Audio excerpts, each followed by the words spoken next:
Election Day is 3 weeks away. Local election boards getting ready for early and absentee voting. KTEN's Alexander Porter joins us from our Ardmore newsroom with an influx of voters. How are voting trends looking across the board? Yeah, Bob was saying with an anticipated high number of voters to hit the polls on November 5th, we looked into how the numbers stack up when it comes to voter turnout between local, county, state, and federal elections. Here's what we found for Carter County. I've been here 17 years, and it's just typical that it's a low turnout for the local elections. Carter County has historically seen its highest voter turnout when the presidential election rolls around.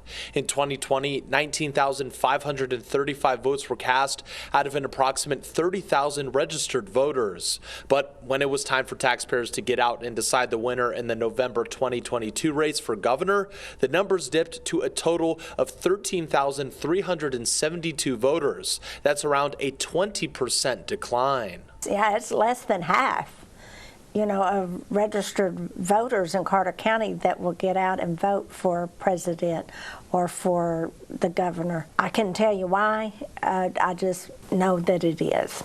For county elections, it's an even steeper drop in participation. These numbers from the county elections this past June, where almost 6,500 taxpayers voted. School board or bond elections see the lowest turnout, according to Diane Hall. Here's the stats from a Dixon Schools proposition vote in 2019 and April of this year. Out of around 4,173 eligible voters, 390 and 356 ballots were cast in each respective election. It should be surprising.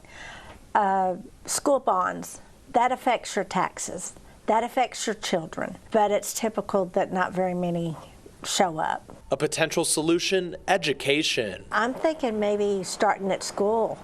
Government used to be taught a lot. Get back to the basics. The general election will have some local offices and propositions on the ballot as well. Early voting in Oklahoma begins on October 30th and will go until November 2nd. And in Texas, it'll be from October 21st to November 1st. In the Ardmore newsroom, Alexander Porter, KTEN News.